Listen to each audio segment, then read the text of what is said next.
Hey guys, welcome back to the Real Stock Center in the 254. Like, share, comment and subscribe. Really, from a personal experience, do you think that it is easy to quit and do you think that it is okay kujudge watu na kuwabash hivyo ati just because someone is drunk unasema mimi siwezi kuwa beshte mse analewa na mimi nimeokoka, vitu kama hizo? Okay, for me, I really thank God I got into drugs. I thank God so much. I don't know, there are some things that are blessings that were in disguise, but I really thank God. For me, I thank God I was in drugs. This is the reason. It really shaped my mind and it changed my perspective about drugs and about people who take drugs. And one thing I learned is Hey guys, hope mko poa, hope mko freshi barida. Welcome back to yet another episode of Galaxy Realities. Remember that this is the Realest Talk Center in the 254. Kama wewe ni mgeni, karibu sana. If you remember, welcome home. This is home for the realest conversations, the realest discussions. So if you have not subscribed, hit that subscribe button. Washa notification bell. We are road to 1,000 subscribers. Tell a friend to tell a friend. So today I have a topic which is very, how do I call it? Something you cannot ignore, which is happening in our world. And I have someone who has had experience on it. So before we start with our topic, I want my guest to introduce himself. Welcome. Hi, hello. My name is Ben Carson Odongo. I'm a student pharmacy 4.2. I'm born again and I love Jesus Christ. And I'm really passionate and so expectant about this show. Yes. Muskia, I have a pharmacist. So wengine ni mamuri wa mtaa. And we are okay. So today we are tackling drug and substance abuse. Like drug. Like say ati tunawafunza venye mlifunzwa high school. Ati sijui don't use drugs. We are keeping it real with drugs. Someone who has had an encounter with the drugs, if he's still using them or if he's not using them, what made him to stop using them or not stop, at what was his first na nini limpeleka kutumia drugs. So I want him to give us his first experience, like his first encounter with drugs and what led him to use drugs. Okay, for me, I may say having an encounter with the drugs or getting to use drugs is just as commonplace or as simple a thing as somebody having a disease. Like, you live in a malaria prone zone, you just have malaria one way or the other. And especially when you live in a place where people use drugs, or you have friends who one way or the other have a close experience with drugs, or they're in contact with drugs, or they use drugs because of various reasons, you always find yourself, one time after the other, you just find yourself using drugs. For me, I may say that actually I began using drugs in second year, and it was out of a personal conviction. This time when unatafutanga purpose in life, umejaribu, like there is so much you've heard people saying about fun, and you want to experience fun in another dimension, in another way. Like fun yenye umejuanga imekuanga ni maybe your time unaenda out or something, but you've never maybe ujaenda bashe mnakunywa pombe mwenyewe, ujaitumia weed. So I was like, for me, I had hit a low moment at that time. I had some personal stuff, nilikuwa na issues home, and then nilikuwa nauliza, like, what is the meaning, what is the reason why people use drugs? And if I found most of my friends seemed like they were happy, walikuwa na my girlfriends, but then people having fun. So I decided by my own convictions, let me just explore this dimension of life yenye sijaijua, sijaenda dunda, what does it mean? So for me, I remember a friend of mine aliniita, akaniambia tuende to buy Patiala, ni best. Si pesa mingi, ilikuwa 120 by then. So tuliendea best, actually I think ilikuwa ni kwa Recho. Tuliendea best, I bought my own best with my own money. And the same evening tukaenda kwa nyumba, I remember I drank, tukachase na maji, ilikuwa kali. First time experiences. And then weed pia nakumbuka, the same evening a friend of ours alikuja na weed, and I was like, mi sitaki kitu yenye unavuta then unanipitishia kwanza, nataka yangu. So I went nikasema pedi yako wapi? So I remember I bought my first blunt by my own money. So I bought my first blunt, and I smoked my first blunt by myself. Hadi ikaisha. And for me, at first, I was discovering another world, that there's really a world I didn't know. And at first, it is fun. You have time to spend with your friends. You have time to escape away from your mind. Nakumbuka hiyo time nilikuwa I was depressed.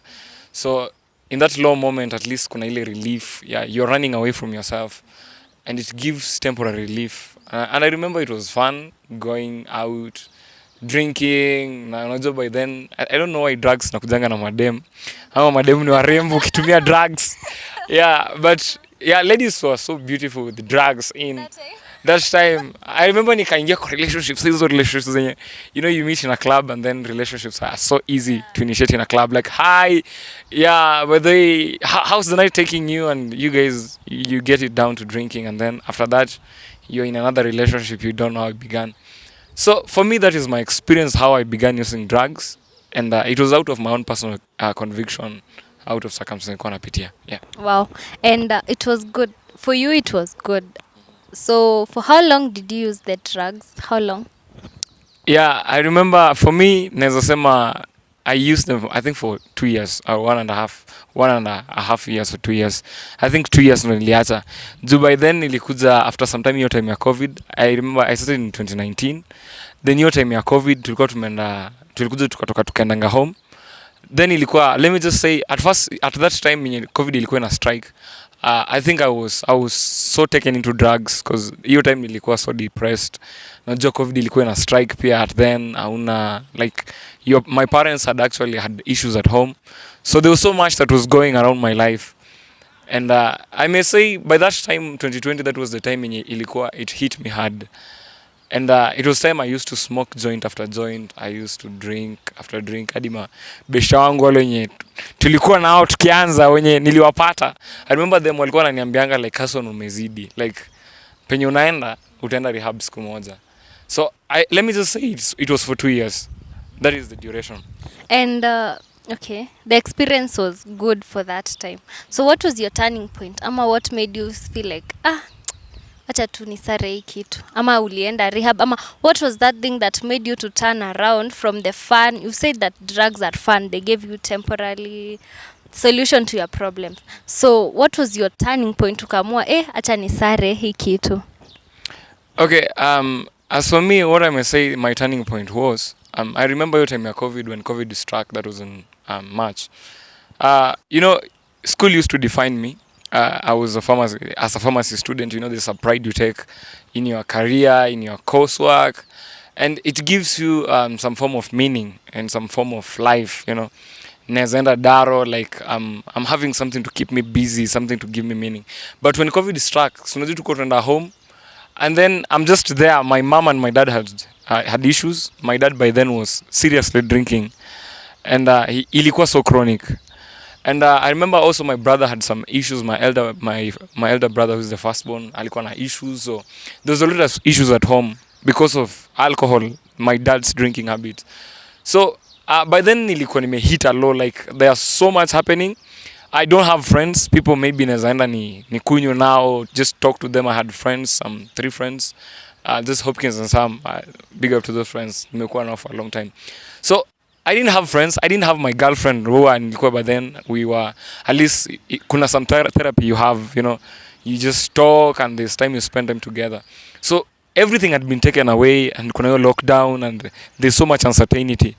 So me by then I hit my lowest, such that nilikuwa in a point yenye I remember nikaanza kusoma hizi shamanic yoga stuff. Yani I just want to connect some spiritual, I started feeling some spiritual energy. And then I remember then, I think, let me just say then, that was when, for me, God came through for me. I got a conviction with God. Nikaanza like, you know, let me try and read, let me just try and connect with God. There's some higher power than me. Like, life is not going where I want it to be. So me, that was my personal conviction. And then from there on, piece by piece, one way or the other, nikajifind, I got saved. And when I received salvation, I may say everything aligned. Mm-hmm. That's nice. So for you, nobody preached to you. It was a personal conviction, like what I'm doing is wrong and I have to stop it. Okay, this is what I may say. Mine is, let it not be a yangu si standard, but this is my experience. For me, there's this book, Leonardo da Vinci, and the book is actually called Angels and Demons. Yeah, and then, okay, Angels and Demons, and then there was the Da Vinci Code. The Da Vinci Code was the exact one. You know, I was reading this book about the Illuminati stuff. I was so interested about the spiritualists, na hizo vitu kama hizo. So I was reading the Da Vinci stuff, and for me, the reason why I was reading this stuff is nilikuwa na pressure.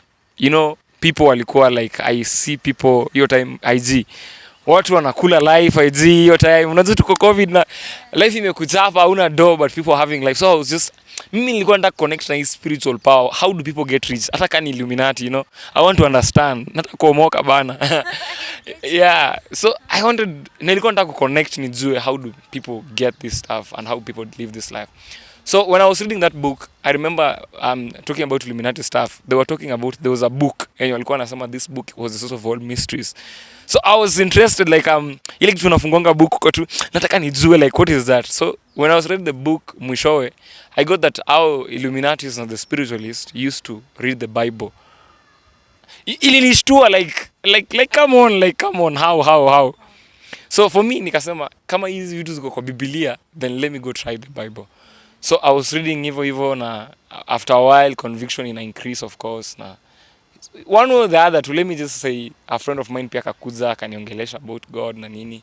So ilikuwa ni step by step. Nime backslide so many times after that, but I thank God saini at least I have my feet. So would you say that it's easy to get off drugs, ama the way people judge watu, we ni mlevi hadi huwezi acha kulewa? Do you think that it is easy to get off that weed, to get off that alcohol, to get off that cocaine, especially when you umetuambia that it gives you a false sense of like, niko fiti, do you think that it is easy to get off it? Na do you think it is right kujudge mtu ati we unalewa usijui you are a bad person? Like, do you really, from a personal experience, do you think that it is easy to quit, ama, and do you think that it is okay kujudge watu na kuwabash hivyo ati just because someone is drunk like unasema mimi siwezi kuwa beshte mse analewa na mimi nimeokoka, vitu kama hizo? Okay, for me I really thank God I got into drugs. I thank God so much.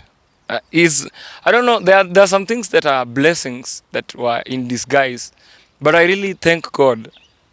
For me, I thank God I was in drugs. This is the reason. It really shaped my mind and it changed my perspective about drugs and about people who take drugs. And one thing I learned is that, you see, when you are actually in a pit, you need help. When you are in a pit, you need help, and you need that help urgently. So the thing is, when people need help, sometimes they cry out in audible voices, or they may not cry out with their voice, their physical voice, but sometimes somebody is just crying within, you know. So for me, I was crying within. I had no help, because most of the time, you know, people really do judge. You know, this guy is squeezy, Carson uko kwa drugs, maze Carson squeezy anakunywa, you know. And it is actually something inazosema, for me it shaped how hata sahi right now I'm born again. I still have brothers, I still have so many friends who are taking drugs, you know. And for me, I don't view them in that perspective, because I know I was in that pit. So what I do understand is that there is some circumstances that actually takes you to that place. Or maybe uliingia because of fun, and you're just having fun. But kuna some circumstances, maybe your family or stuff, that will make sure that you don't come out of that. So it grounds you, ni kama anka ingine inakuanga inakufinyilia chini. So hiyo ndio kitu naweza sema, my view about drugs and the youth right now is because people have so many other issues out there. People are struggling with so much. People are, family stuff especially, economic stuff, people are going through so much. So it gives them a temporary relief. Now, we should not judge people because they take drugs. We should treat people, kama mimi as a doctor, I treat people, a patient is a patient, he needs your help. So the world needs our help. If you can't help somebody, don't judge them. Just keep quiet about it. I love that. If you can't help somebody, don't judge them. Just keep quiet about it. Because me nilikuja kurealize, I have friends who drink and smoke and do everything. But if you get to understand why they're doing that, you will not judge that person. Lakini ukika kumwambia we ni mlevi ni, they maybe even they are drinking because they feel like they are not loved, and in that bottle is where they find the love.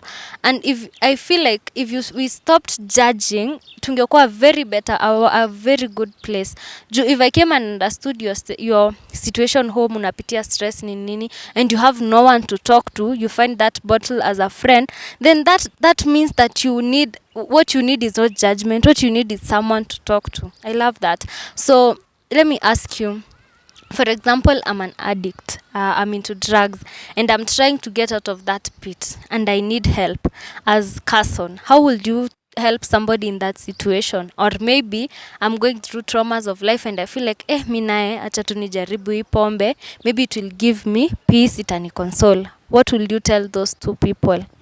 Okay, for me, the first thing I may say is expect a driver to drive, expect a teacher to teach, expect a farmer to farm, and expect a sinner to sin. Okay, what I believe is the biggest thing in the world right now is not any other thing. The biggest thing in the world right now is the indwelling sin in humans. It sounds weird when nikisema, but this is what I understand. Everybody is good inside. Murderers, even murderers were convicted to the death penalty. Most of them wanasemanga, within I'm just a good person. I don't know what is happening. So for me, the first thing is Christ, is God. Only God can actually keep a man. The Bible says, how can a young man keep his ways pure? By walking in the way of God. Number two is, another thing is, drugs have a strong bond of family. There is some bond when walevi, two drunkards, have a special form of relationship and friendship that they share in that actually in that environment. And I remember my drinking buddies showed me a lot of help and support by in that situation, just by you having that fun, even though it was temporary. So the reason why, if you want to help them out, let us show them out that there's another family that is not a drinking family. So unless we who are not drinking, we who are in the light, you see, if you're in a pit, it's for somebody to just put down his hand and bring you up. If you are down, you've fallen in some mire, somebody to bring that rope to you. If you are actually in the ocean, you are drowning, is somebody to throw that lifebuoy to you so that you may come up. So I believe let us be helping hands, so that when somebody is there, we give them support. Let us give them a family they can look up to. Let us show them the love that Mazede is hope. Give them hope. What got me out was hope. There is hope beyond everything. There is a better way out. So unless we show them there's a better way out, people will get into their minds, seek for that temporary relief. And me, what I'll say is love, understanding, and family is the biggest thing that any person who has gotten into any addiction needs. Not only drugs, but hata masturbations na hizo vitu zingine. They need a family they can look up to. They need people they can really look up to. Yeah. Thank you so much. Love and family is what? Wow. Hey, hata sitaki kuongeza juu nitaongea sheng mingi hapa nipoteze points. So as we conclude, you've really helped us. So what is your parting shot, as in on the issue of drug, on the issue of addiction, on the issue of family, as in basically drugs? What is your parting shot? My parting shot is this. Drugs are not the main problem youths are facing. Whatever youths are facing is meaning, purpose. These are just symptoms. Whenever I am in so many meetings and people talk about relationships that never worked, I don't know who killed who and what happened. Whatever youths need is meaning. Youths simply need purpose. They simply need a vision that is greater than them. Youths want to orient with something that is higher than them, whether God or whether a higher ideal, a vision they can really relate to that gives them meaning and purpose. So if drugs give them purpose, you don't blame them. So whatever gives you purpose determines the direction you go. So don't blame the youth for drugs. give them a higher purpose than them. That is the biggest thing. And that is every person who is out there. That is what I'll just tell you. If you can't speak a purpose and a vision towards the youth, then just keep quiet about it. Because all the much people are speaking, blaming the youths and all that stuff, it takes them deeper into the pit. And lastly, this is what I'll say. For me, it was God. And you need God. You just need to have God. There's this tag I like. A lot of people wear designer shirts. They say you must be born again. It's the best way. I won't give you motivation. You need a revelation. There's so much motivation out here. How to be what, how to be what, how to be what. You can Google it out. But it doesn't change a man. You need a revelation of what your purpose is, what your mission is, and it's found in God. Me, God took me out. I have no other short formula or any other nini zawapatia. So just that. Look for God. Christ Jesus loves you so much. Thank you. Wow, thank you so much. Guys, that was such an intense and a good one. Aki nimelearn. Wow, I've learned a lot. A lot. Ati people are not using drugs ati juu wanataka because they don't have a purpose. Wow. Na usijudge mse juu ya drugs. Me kwanza I hate judgment a lot because you don't know. If you're in their shoes, maybe you'd be worse than them. So if he was a good guest, tell us on the comment section kama tumlete tena if you'll have a part 2 of this. I've really enjoyed, and if you've enjoyed, like this video ndo ipate many views, and tell a friend to tell a friend. Valaxy Realities is the realest talk center in the 254. Subscribe and God bless you till next time, guys. Bye. Bye. Bye.